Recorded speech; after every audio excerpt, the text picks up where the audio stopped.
जेके media देखने वाले सभी दर्शकों का एक बार फिर से बहुत बहुत स्वागत है। एक बड़े ही जरूरी विषय के ऊपर बात करने जा रहा हूं और विषय आप सबको मालूम है। अगर बात करें श्री माता वैष्णो देवी श्राइन बोर्ड की, तो पिछले दिनों से एक मामला लगातार तूल पकड़ रहा है और मामला है मेडिकल सीट्स विभाजन का। और ये जो मेडिकल सीट्स का विभाजन हुआ है, जिसके चलते तमाम हिंदू संगठन, तमाम हिंदू संस्थाएं जो है वो आहत हैं और उनका साफ तौर पर कहना है कि जो सीट शेयर है वो कहीं ना कहीं गलत हुआ है, जिसके चलते अब जो है वो विरोध जताया जा रहा है तमाम हिंदू संगठनों द्वारा। और इसी को लेकर अब एक संघर्ष समिति का भी गठन हो चुका है और यह संघर्ष समिति है श्री माता वैष्णो देवी संघर्ष समिति।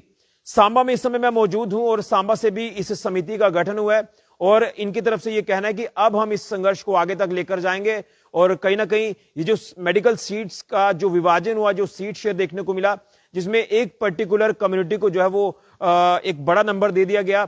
और ये भी कहना है, ये आरोप लगातार लगाए जा रहे हैं कि जिस तरह से वहां पर जो भी चढ़ावा जाता है, जो भी चीजें होती हैं, उसके चलते कहीं ना कहीं हिंदू संस्थाओं की बात करें, हिंदू संगठनों की बात करें, तो उनका कहना है कि उनके बच्चे जो है वो दरकिनार हुए हैं। तो पूरी जानने की कोशिश करते हैं कि आगे रणनीति क्या रहेगी। लेकिन तमाम आज जिस तरह से संघर्ष समिति का ये गठन हुआ है, तो मैं सबसे पहले तो नाम भी आपके साथ साझा करूंगा और आगे क्या कुछ फर्दर कोर्स ऑफ एक्शन रहने वाला है ये जानेंगे। अंशु जी मेरे साथ है, राहुल जी मेरे साथ हैं, तो जानने की कोशिश करते हैं। अंशु जी, जानना चाहूंगा ये जो संघर्ष समिति का आज आपका गठन हुआ है, श्री माता वैष्णो देवी संघर्ष समिति, मकसद आपका क्लियर है। जो ये मेडिकल सीट्स का जो विभाजन हुआ है, जिसके चलते तमाम आप लोग आहत हुए हैं, तो अब क्या प्रशासन को आपका मैसेज रहेगा और जो गठन हुआ है इस गठन को लेकर क्या कहना चाहते हैं? देखिए, आपके भी ध्यान में ही मुद्दा काफी दिनों से गरमाया हुआ था। उसी के अंतर्गत आज सांबा जिला में एक बैठक बुलाई गई, जिसमें सर्वसहमति से श्री माता वैष्णो देवी संघर्ष समिति का गठन किया गया, जिसमें एडवोकेट राहुल संब्याल जी को इस जो संघर्ष समिति है उसके संयोजक के रूप में हमने नियुक्त किया है और एक सदस्यों की तौर से एक टीम बनाई गई है, जो आने वाले दिनों में आप देख सकते हैं कि सांबा जिला में आंदोलन हो गए, प्रदर्शन हो गए, जो उसी के बैनर तले श्री माता वैष्णो देवी संघर्ष समिति के बैनर तले जो आगे की प्रक्रिया है वो शुरू कर दी जाएगी 1-2 दिन में। अच्छा, ये राहुल जी भी अब इसका हिस्सा है, आप तो हैं ही हैं, तो तमाम जो बाकी वाले सदस्य हैं अब क्या इस संघर्ष को आगे तक लेकर जाएंगे? आगे की रणनीति क्या रहने वाली है? जी बिल्कुल, जो समिति का आज गठन हुआ है, ये सांबा जिला के अलावा अन्य जिलों में भी इसका गठन हुआ है और मैं आपको बता दूं कि ये ब्लॉक स्तर भी इसके लेवल पे टीमें बनना शुरू हो चुकी हैं और ये प्रदर्शन आप देखेंगे आने वाले दिनों में। अगर तो टेबल टॉक से हल निकल जाता है तो ठीक है, ये प्रदर्शन एक भयंकर रूप ले लेगा और यहाँ से हमें सड़कों तक जाने में समय नहीं लगेगा। अगर हमारे हक की बात है, इंसाफ की बात है, आप अलॉटमेंट कीजिए, सीटें बढ़ाइए, हमें कोई दिक्कत नहीं है। आप एम्स में सीटें बढ़ाइए, हमें कोई दिक्कत नहीं है। मेडिकल कॉलेज में सीटें बढ़ाइए, हमें कोई दिक्कत नहीं है। लेकिन हमारे संस्थानों में आप छेड़छाड़ करेंगे और आप बताएंगे कि हमारे संस्थानों में क्या होगा, ये बर्दाश्त नहीं किया जाएगा। राहुल जी हमारे इसके संयोजक रहेंगे और आपको विस्तार से बताएंगे कि आगे की क्या। मैं राहुल जी से जानने की कोशिश करता हूँ। राहुल जी, सबसे पहले तो मैं आपसे जानना चाहता हूँ कि ये जो संघर्ष समिति का गठन हुआ है, मंशा मकसद साफ है, किसके लिए ये गठन हुआ है, तो क्या आपका अब मैसेज रहेगा, फर्दर कोर्स ऑफ एक्शन, रणनीति क्या रहेगी जिस तरह से ये मामला लगातार तूल पकड़ रहा है, जो सीट्स का विभाजन को लेकर ये पूरी बात सामने आई? धन्यवाद ऋषि जी। देखिए, चीज आप लोगों के सामने है। हमारे हिंदू समाज का सारा पैसा वैष्णो देवी श्राइन बोर्ड को जाता है। जितनी भी वहां पे चढ़ावा आता है वो सारा सनातन धर्म से आता है, हिंदू लोगों का पैसा है। अगर माता वैष्णो देवी ने एक मेडिकल कॉलेज खोला तो उसमें 50 में से 42 सीट अगर किसी पर्टिकुलर कम्युनिटी को चली जाएगी तो ये एक अच्छी बात नहीं है। हम किसी धर्म के खिलाफ नहीं है, हम बच्चों के भी खिलाफ नहीं है। हमारा सिर्फ ये कहना है कि अगर ये एक हिंदू संस्थान है, पैसा डोनेशन जो है हिंदू लोगों की आ रही है, चढ़ावा उनका आ रहा है, तो ये पैसा क्यों ना सनातन धर्म के उत्थान के लिए इसका इस्तेमाल किया जाए। क्यों ना जो हिंदुओं के बच्चे हैं उनके उत्थान के लिए इसका इस्तेमाल किया जाए।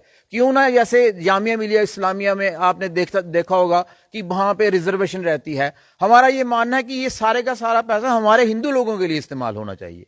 इसलिए हमने ये संघर्ष समिति जो आज बनी है, मैं बड़ा ही शुक्रगुजार हूं कि उन्होंने मुझे इसका संयोजक चुना है।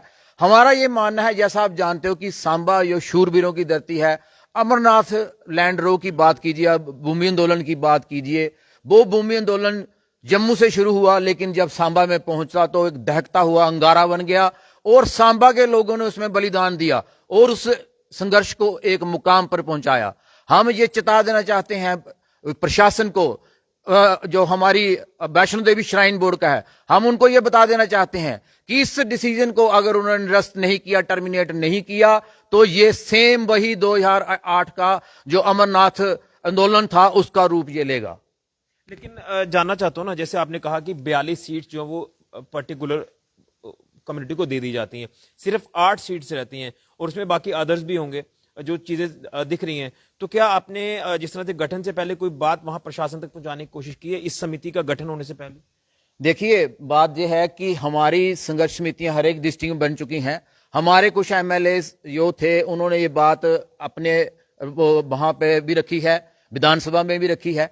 हमारा ये मानना है कि हम हिंदू होने के नाते, हम सनातन धर्म के लोग हैं, हमारा ये मानना है कि जो एमएलओ का काम है वो करें, लेकिन एज ए हिंदू समाज की जो धर्म स्थल है उसमें उन धर्म स्थलों के जो बैठे हुए हैं, जो उनको चला रहे हैं, वो हिंदू धर्म को छोड़कर किसी और धर्म के ऊपर क्यों जाएं?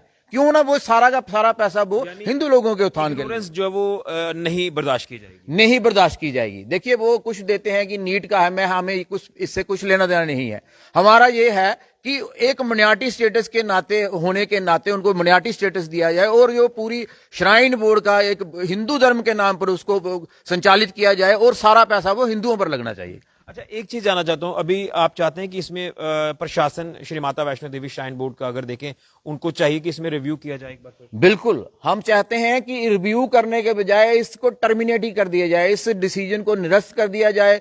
फिर से जो बच्चे वहां पे सिलेक्ट हुए हैं उनको कहीं और कॉलेज अलॉट कर दिए, हमें उससे कोई दिक्कत नहीं है, कहीं भी उनको कॉलेज मिल सकते हैं, लेकिन वहां का जो पूरा का पूरा सिस्टम है वहां हमारे हिंदू बच्चे ही होने चाहिए, ये हमारा मानना है। अब गठन जिस तरह किया गया, तो आगे फर्दर क्या कोर्स ऑफ एक्शन रहना है? जैसे मैंने शुरुआत में भी आपको पूछा, अब किस तरह से आप जो वो लोगों को जगाने की कोशिश? देखिए, हम जैसे कि आप सही बोल रहे हैं कि हमारा जो फ्यूचर कोर्स ऑफ एक्शन ये रहेगा कि हम तमाम हिंदू संस्थाएं जो हिंदुओं के लिए काम कर रही हैं, हम धीरे धीरे उनसे संपर्क करेंगे, चाहे वो किसी भी जाति की हो, किसी भी समाज से हो, हम उनको अपने साथ लेके चलेंगे। हम उनको एक धर्म के नाम पर, हिंदू धर्म के, सनातन धर्म के नाम पर इकट्ठा करेंगे कि क्यों ना ये सारा जो सिस्टम है ये हिंदू धर्म के उत्थान के लिए हो। हम कल से ही उनसे ये संपर्क करना शुरू करेंगे और हो सकता है हम कल एक धरना प्रदर्शन भी इसके बारे में करें। बिल्कुल, तो आपने तमाम श्री माता वैष्णो देवी संघर्ष समिति के सदस्यों को सुना, जिसमें राहुल जी बात कर रहे हैं, अंशु जी हैं, तमाम उनकी पूरी टीम है। तो यहां से एक संदेश जो है वो क्लियर दे दिया गया है कि कल से ये संघर्ष और तेज होगा। जिला लेवल पर अगर देखें या ब्लॉक लेवल पर देखें तो ये चीजें अब लगातार देखने को मिलेंगी और इसमें श्री माता वैष्णो देवी श्राइन बोर्ड प्रशासन को ये कहा जा रहा है कि इसमें रिव्यू करने की जो जरूरत है, रिव्यू ही नहीं बल्कि इस ऑर्डर को जो वो निरस्त कर दिया जाए और सीधे सीधे जो उत्थान श्री माता वैष्णो देवी श्राइन बोर्ड का हुआ था उसमें जो है वो सनातन की ही बात की जाए, सनातन से जुड़े जो लोग हैं उनके बारे में ध्यान दिया जाए। तो ये चीजें जो है वो बर्दाश्त नहीं की जाएंगी जो चीजें हुई हैं। इसमें लिहाजा जब कश्मीर प्रशासन को कहा जा रहा है कि इसमें जो है वो तमाम चीजें दुरुस्त करने की काफी जरूरत है। अब देखना यह है कि आगे प्रशासन श्री माता वैष्णो देवी श्राइन बोर्ड क्या कार्य करता है, किस तरह से इस चीज को जो है वो अपने जहन में लेता है, क्या इसमें कार्य देखने को मिलता है, ये तो अलग चीज रहेगी, अलग विषय रहेगा। क्योंकि कहीं ना कहीं लोग जो वो काफी गुस्से में हैं। जैसे मैंने कहा कि हिंदू संगठन, तमाम हिंदू संस्थाएं गुस्से में हैं और ये कहा जा रहा है कि जब वहां चढ़ावा चढ़ाया जाता है, हमारी एक आस्था का केंद्र है, तो उसके बाद भी वो लोग इग्नोर होना, ये एक सोचने का विषय है। तो यहां से कहा जा रहा है कि अब संघर्ष सड़कों पर भी होगा, जरूरत पड़ी तो इस संघर्ष को आगे तक लेकर जाएंगे। जिस तरह से श्री अमरनाथ लैंड ड्रॉ हुआ था, तो कहीं उस तरह से ये हालात ना बने, उससे पहले श्री माता वैष्णो देवी श्राइन बोर्ड को इसमें गौर करने की जरूरत है। अब देखने हैं कि इसमें चीजें क्या कुछ देखने को मिलती हैं आने वाले दिनों में। लेकिन सांबा में भी आज श्री माता वैष्णो देवी संघर्ष समिति का गठन हो चुका है इस पूरे सीट्स विभाजन मामले को लेकर। फिलहाल के ऋषि खजूरिया, जेके मीडिया के।